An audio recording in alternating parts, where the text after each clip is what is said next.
Olá, meus amigos, minhas amigas, saudações a todos. Estou aqui mais uma vez, tendo a oportunidade de dar uma contribuição ao nosso estudo do Livro dos Médiuns, né? A gente está no capítulo 25, no item 282, e eu vou falar das questões 31 até 35, fazendo uma breve leitura da questão e fazendo a leitura da questão e um breve comentário.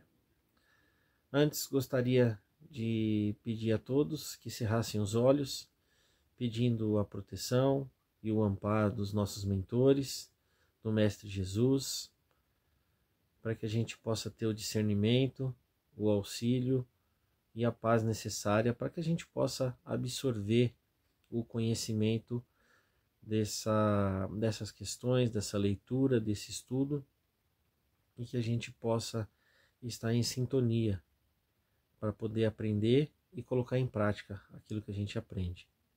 Que a paz do nosso Senhor Jesus nos envolva, que assim seja, graças a Deus. Então vamos à leitura, tá?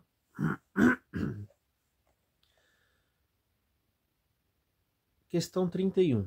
Os espíritos puros, que já terminaram a série de suas encarnações, podem ser evocados? Resposta: sim, mas muito raramente, pois só se comunicam com os corações puros e sinceros, não aos orgulhosos e egoístas. Assim é necessário desconfiar dos espíritos inferiores que se arrogam essa qualidade para se fazerem mais importante aos vossos olhos. Olha só que interessante. Kardec pergunta se os espíritos mais evoluídos, mais puros, aqueles que já terminaram inclusive as suas encarnações, podem ser evocados. E a resposta é que sim, mas é muito raro que isso aconteça. Primeiro porque é necessário que o médium esteja mais próximo, tenha um coração, né, tenha uma pureza de coração que faça com que exista uma sintonia, né, uma sintonia entre eles. Né, tudo que a gente falou sobre a gente já estudou sobre aquela coisa da sintonia. Então é preciso que o médium tenha um coração puro, né, sincero, e que a evocação tenha um objetivo, né, útil e também sincero. Né?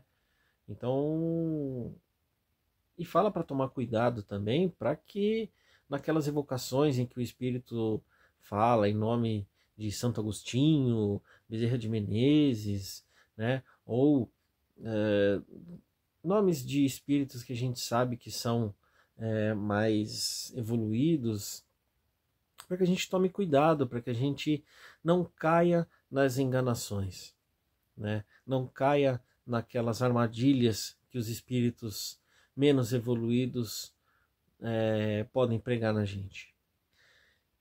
E a questão continua, né, na 32. Como se explica que os espíritos de homens mais eminentes atendam tão facilmente e de maneira tão familiar ao chamado dos homens mais obscuros? Resposta: os homens julgam os espíritos por si mesmos. O que é errado? Após a morte corporal, as posições terrenas desaparecem. A única distinção entre os espíritos é a da bondade, que os que são bons vão a todos os lugares onde possam fazer o bem. Então veja, a primeira coisa para a gente entender, e um detalhezinho que a gente precisa se atentar, é a diferença entre espíritos puros, né, e espíritos de homens eminentes, né, homens importantes. Os espíritos puros são aqueles que têm uma pureza, uma elevação moral maior, tanto que já não precisam mais da encarnação. E espíritos de homens eminentes significa de homens, de pessoas, né? Vamos dizer assim, pessoas eminentes são pessoas famosas, pessoas conhecidas. Normalmente as pessoas são conhecidas por aquilo que praticavam ou até diziam, né? E só que essas posições que as pessoas ocuparam aqui na Terra desaparecem no plano espiritual. Então aquele político eminente, aquele médico importantíssimo, aquele artista famosíssimo, ele é apenas mais um espírito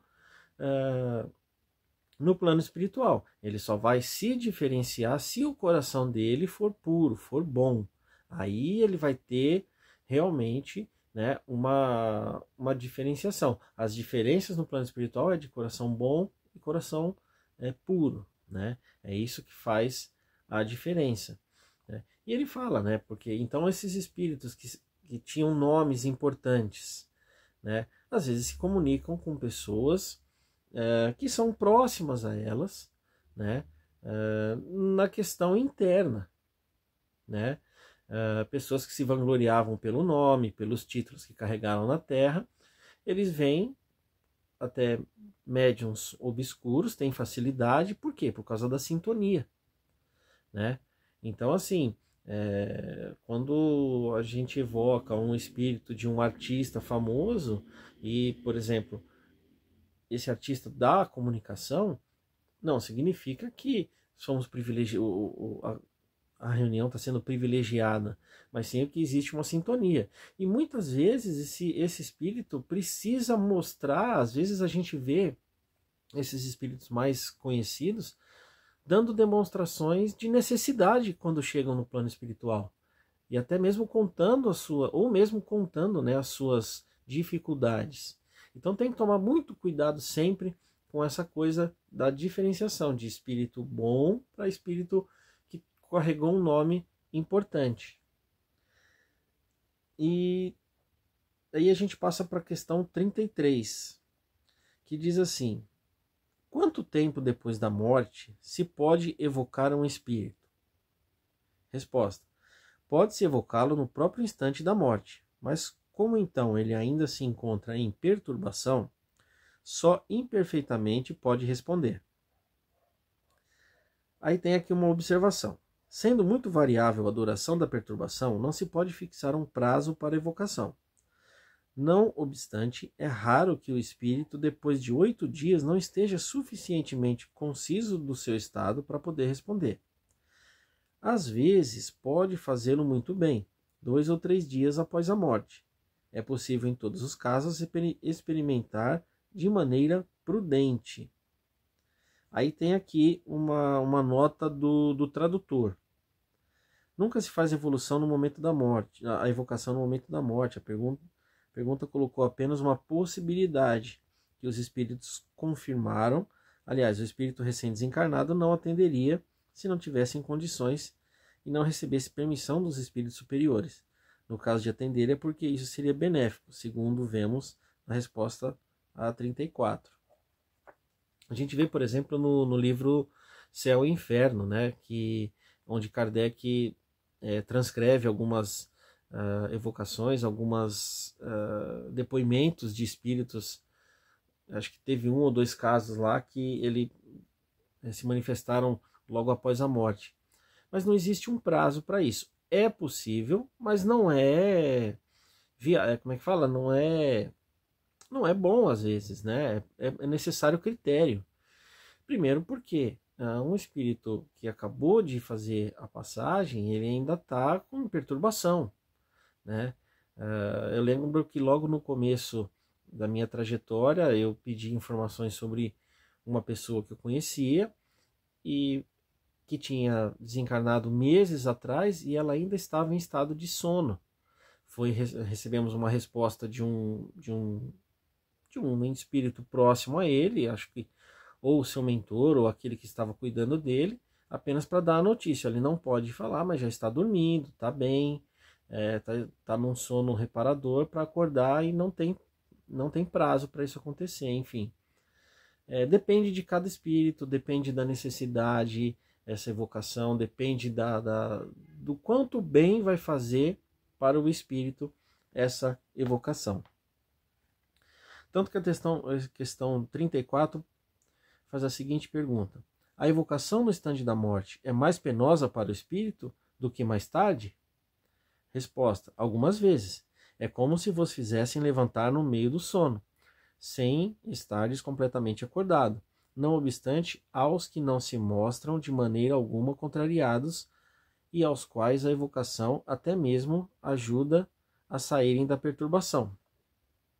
Então, eles falam, né, que realmente, naquela época, né, em que o Espiritismo estava sendo codificado, Kardec fazia algumas experiências com os espíritos, né, no momento da morte e tal. Então, assim, ele tinha um propósito sério para fazer e podia ter algumas respostas, tanto Kardec quanto alguns outros espíritos. Mas hoje em dia isso já não é mais algo necessário e muito menos benéfico a qualquer espírito. É o que eles falam, é como você acordar alguém, né, que foi dormir meia-noite e acordar essa pessoa às 2, 3 da manhã. Ela vai estar perturbada, vai estar sem noção do que falar, enfim. E aí a gente parte para a questão 35. Como pode o espírito de uma criança morta em tenra idade responder conscientemente se quando em vida corpórea ainda não tinha consciência de si mesma? Resposta. A alma da criança é um espírito ainda envolto nas faixas da matéria, mas liberto da matéria goza das suas faculdades de espírito, porque os espíritos não têm idade. Isso prova que o espírito da criança já viveu. Não obstante, até que seja completamente liberto, pode conservar a linguagem de alguns traços do caráter da criança. Observação. A influência corpórea que perdura mais ou menos no espírito da criança, às vezes também se nota no espírito dos que morreram loucos. O espírito em si mesmo não é louco, mas sabe-se que certos espíritos acreditam durante algum tempo estar ainda neste mundo. Não é, pois, de se admirar que o espírito do louco ainda se ressinta dos entraves que, durante a vida, se opunham à sua livre manifestação, até que esteja completamente liberto. Este feito varia segundo as causas da loucura, porque há loucos que recobram toda a lucidez imediatamente após a morte. Então veja, o que ele pergunta é, né, como pode o espírito de uma criança, né, morta numa tenra idade, responder conscientemente se quando em vida corpórea não tinha consciência de si mesmo? Acho que está falando de um bebê, né, ou de uma criança bem novinha mesmo. A gente não pode esquecer que, né, uma criança nas primeiras idades foi um espírito que já viveu, já viveu tanto na matéria quanto no plano espiritual por várias vezes. Então, enquanto ele está ainda ligado à matéria, ele vai responder como uma criança. A partir do momento em que ele se liberta de todos os liames materiais, ele vai poder recobrar a sua consciência, né, e dar uma manifestação mais concisa, mais inteligente, né, e mais correta, com a consciência, consciente da situação em que ele se encontra. O mesmo ocorre, como ele falou na observação, com aqueles que morreram em estado de loucura, né? A loucura é algo material. Enquanto eles estiverem presos à matéria, eles ainda vão dar manifestações nesse caráter. Mas a partir do momento em que eles se libertarem da matéria, eles vão ter acesso às suas potencialidades enquanto de espírito eterno e vão poder ter a consciência, né, plena do que eles são e ter a lucidez imediata da sua própria existência e daquilo que o cerca. Então, assim, é muito importante a gente entender e contextualizar, né, que essas perguntas feitas por Kardec eram feitas durante a codificação. Então, ele fazia todos os tipos de experiência, né? Muitas coisas que está aqui, a gente tem que entender como apenas uma resposta de que pode ou não pode, é possível ou não é possível. Não é que se faz isso hoje, não é uma... não é sensato, né, em muitos casos. A gente tem que ver, sempre que a gente vê as questões do Livro dos Médiuns, a gente vê primeiro a necessidade da evocação, primeiro a importância, né, o propósito dessa evocação.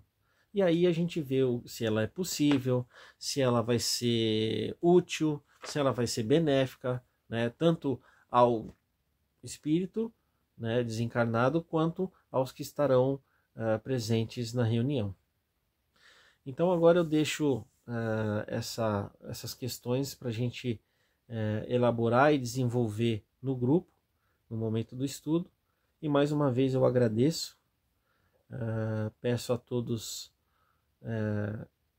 que a gente possa ter um ótimo estudo, uma ótima troca de ideias, que essas ideias, essa troca enriquece todos nós e que a gente possa aprender juntos mais uma vez. Muito obrigado a todos, até mais.